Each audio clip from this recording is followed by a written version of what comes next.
静かに風が通り抜ける茶道の聖地大徳寺寿光院。ここに2つの美が出会います。花の命の声を筆に託す日本画家森田理恵子先生。鉄に静けさを刻む名匠京釜師三代川田庄司。日本画と京釜、異なる2つの芸術が響き合う特別なひととき。特別対談、日本画家森田理恵子先生、京釜師三代川田庄司。糸菊に待つ脱馬型釜誕生の秘話が今語られます。本日は本当に先生におかれましたお忙しい中で、また今日は大変暑い中、私の記事の展示会のためのビデオ撮りにお越しいただきましてありがとうございます。でここ歴史あるお茶で歴史のある寿光院さんの場所で撮らせていただけるということは本当に光栄に思っておりますので、よろしくお願いいたします。こちらこそよろしくお願いいたします。菊の中でも特に糸菊が好きなところは、つぼみから咲いていくときに、花びらが泉のように湧き上がるように咲いていくんですよね。それがもうとてもデリケートな細い線でどんどんと命の泉が湧くような感じっていうのがすごく私も共感するところで、糸菊っていうのはよく書くようになったんですけれども、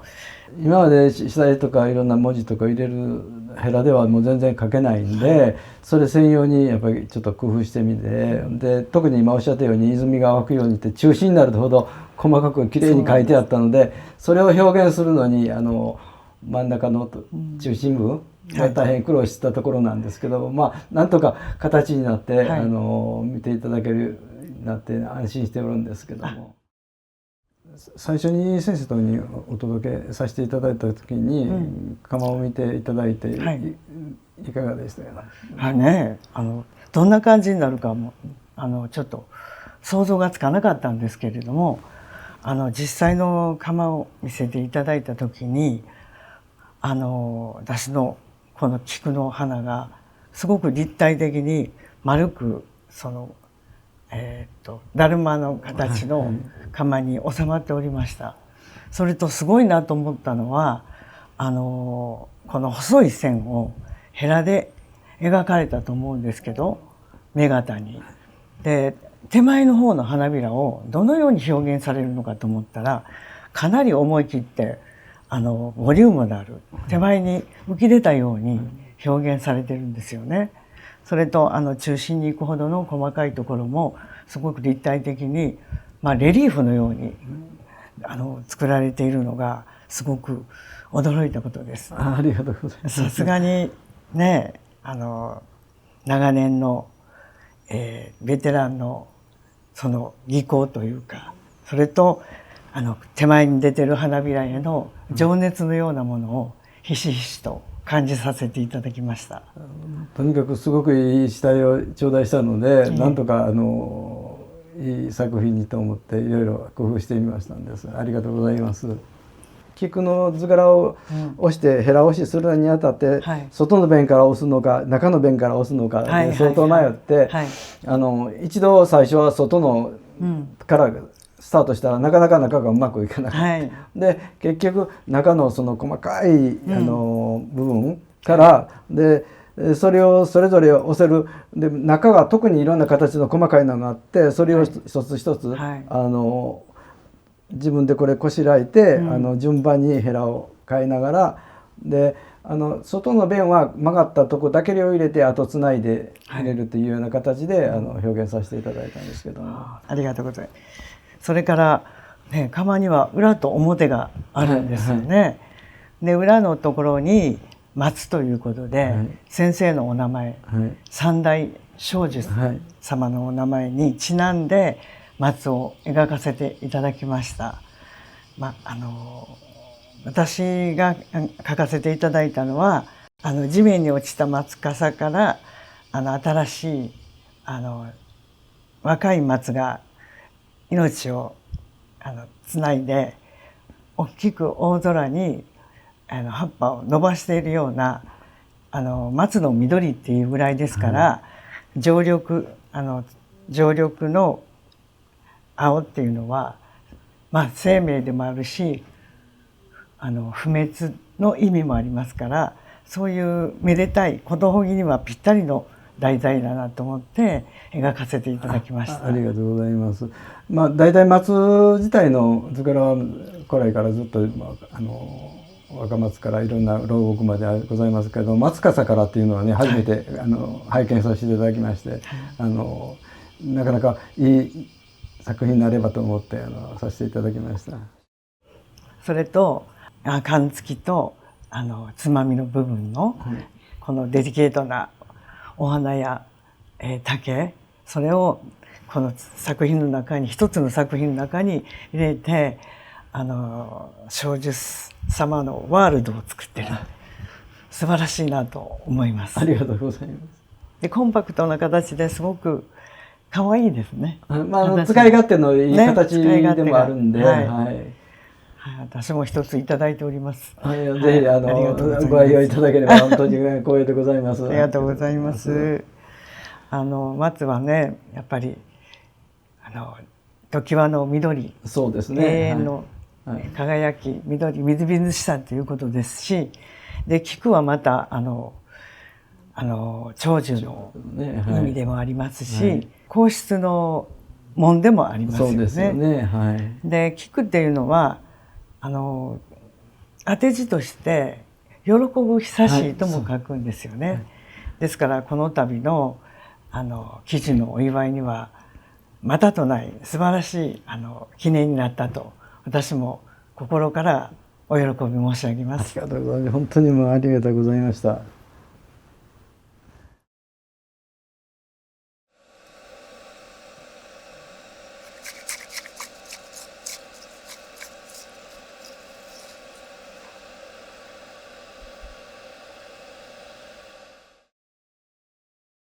大正9年の創業以来、日本を代表する新古美術茶道具商として歩みを続けてきた株式会社善太商運堂。京釜市川田庄司は先代善太幸義との出会いに導かれ、創作の新たな挑戦に踏み出し、多くの優れた窯を生み出しました。やがてそのご縁は日本画家森田理恵子先生との開講へとつながり、伝統と芸術の世界に新たな景色を切り開いていきます。その源流には善太商運堂当代社長善太義正氏とのご縁がありました。一般的にお茶会をする、茶席を持つということを釜をかけるっていう言い方をいたします。利休の時代から非常にその釜というものがですね、お茶会にとって重要な位置を占めていることの表れだと思います。で利休自身も与次郎という専属の釜師を養成しておったわけですから、それが釜が大切だということ、お茶会にとって大切だということを表しているのではないかなと思います。私ども毎年1月に初釜をさせていただいておりまして、そこにもちろん川田庄司先生もお出ましいただくわけですけども、ある時森田理恵子先生から裏千家の座菩薩お家元の糸菊の絵さんっていうものをですね使わせていただいてたことがありまして、それは川田先生がご覧になられて、で実は川田先生、喜寿に向けて何か記念になる釜を作れないか、自分にとってご自身にとって、代表作になるようなものを作成できないということをずっとお考えになられてたようです。で過去にも還暦の時に上村淳先生とコラボされたりとか、そういうご経験もあられて、はっと軸を見てハッとされたんだと思うんですけども、森田理恵子先生と共同で釜を作成したいという思いに至られまして、で私どもも父の代から理恵子先生とはもう30年40年以上のお付き合いをさせていただいておりますもんですから、その旨を理恵子先生にお伝えいたしましたところ、快く引き受けていただきまして、今回の糸菊に松の釜が誕生するわけでございます。私どもと川田先生とのお出会いはもともと父の代に遡りますんですけども、私どもが取り扱うお釜を直していただいたりとか見ていただいたりとか、そういうところから始まりまして、今も変わらずいろんなお釜を見ていただいたり直していただいたりしておりますんですけども、その時に先生ご自身も3代目としてご自身で立派な釜をですね制作されてるっていうことも存じ上げておりました。である時私どもが主催しております21世紀展という展覧会がありました。それは全国の美術商協同組合、美術クラブが共同で主催する絵画を中心とした展覧会なんですけども、一部工芸の部門っていうのがありまして、でそちらに私の父がですねぜひ川田庄司先生を推薦して出展していただこうじゃないかということになりまして、その展覧会といいますのはそれぞれのアーティストがですねそれぞれの最新作を出展して、そこでしのぎを削るというか、全国のコレクターの方、美術愛好家の方にそれぞれの作家さんの最新作を見ていただくという、そういう展覧会でございまして、で何年かにわたって庄司先生にもご出展を願いまして、でこちらのこの蓬莱三釜がその時に出展していただいた中の一つなんですけども、私この釜がとても印象に残ってまして、もともと古い芦屋の釜っていうのはこういうデザインないんですよね。ですけども古い芦屋の釜に京釜のエッセンスを加えて融合させて、そこに川田先生の真摯な釜に対する思いとですね、丁寧なお仕事が加わって、こういう立派なお作品が出来上がったわけでございますけども、パッと見た印象としては非常に品性に優れたものであるということを、格式が高いものであるということと、先生のお人柄が現れた作品であるということを思います。細かいところを見ていきますと、まず全体のフォルムがとても美しい。それからこの地紋ですね、蓬莱さんのデザインが非常に何て言うんでしょう、描きすぎてない、余白もうまく使われてる。で勘付きなんかにもこれ亀なんですよね、遊び心も加わってるし非常に自由に作られてる。でいつも先生の窯を見て、思いますところは蓋ですね。蓋、特につまみまで非常に丁寧に細部までいいつまみをつけることで、全体のバランスを整えられている、人間で言ったらおへそみたいなもんですかね。現代の美意識にマッチした窯であるということと加えて、私ども古美術を中心に商いをいたしておりますが、古美術を中心とした取り合わせにもこの現代の川田先生の窯は取り合わせても全く違和感がないというふうに考えます。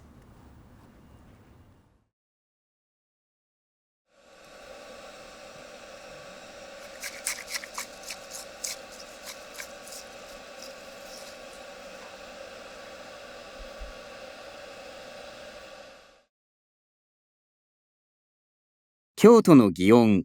南里一力茶屋の間、風情ある四条通りに面した古美術名品茶道具専門店、株式会社宇野商店。さまざまな茶の湯文化に親しみ、多くの好き者たちに愛されてきました。代表取締役宇野元信氏が語るのは、一へら一へらに心を込め、伝統を守りながら新たな挑戦を続ける父、京釜師川田庄司の姿。釜師としての父ですけれども、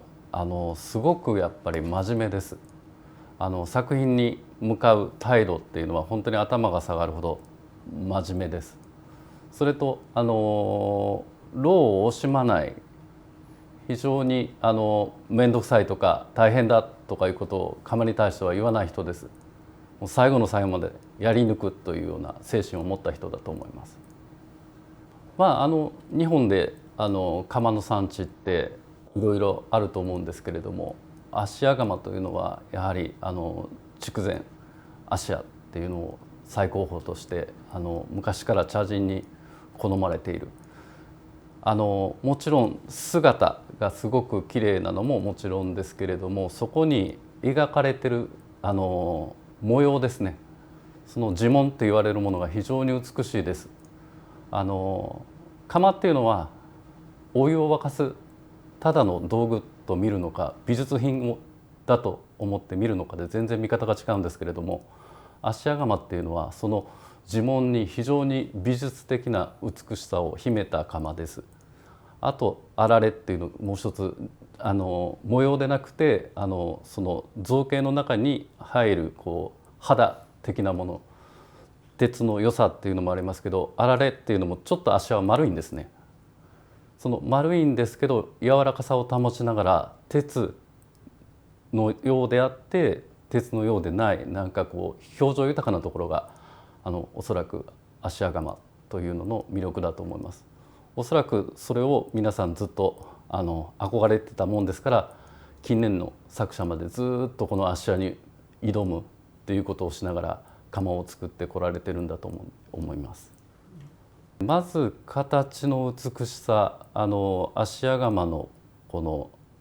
丸みのおおらかさっていうのはまず出てるかと思います。あと芦屋の窯っておそらくあまり肌を入れるっていうことよりは何年か経って肌が入ってくるというようなちょっと朽ちていきつつなんていうんですかね、汚くならない、美しくなりながら柔らかく成長していくっていうんでしょうかね。なんか何人もの方が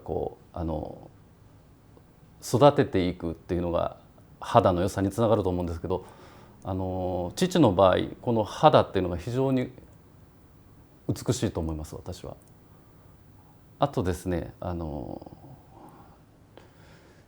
地紋の美しさですね。ちょっとヘラを入れるっていうところがあるんですけど、その筆で描くなら簡単なんですね。これは鋳込まないといけないんですから、模様を鋳込むっていうのを絵画的にこう筆で描いたようなタッチ、もしくはヘラを入れて少し凛々しくキリッとさせるっていうのはもう父ならではの表現だと私は思います。やっぱあと繰り口って言ってちょっとこれがひねって返してあります。そうすると手前を押して被釈に戻す時にスッと入るわけですよ。まっすぐ切り立つとボトボトっとこぼれる。様式の美からもこの繰り口っていうのにしたいんですけど、これも作ると要するに量産できないんですよ。繰り口になった瞬間にもう潰さないと型から外れないので、だからもう繰り口であるということはもう一つのごちそうなんですね、窯として。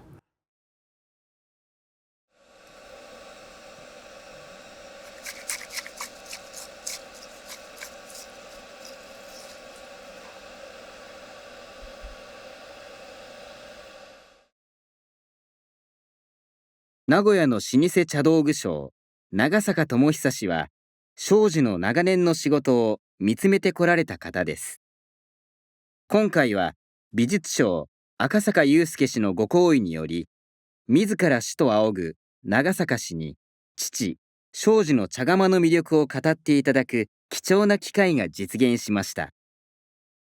私は京都で茶道具商をしております赤坂祐介と申します。今日は父川田庄司喜寿展に際し、私に道具商としてのいろはを教えていただきました茶道具茶釜に大変見識の深い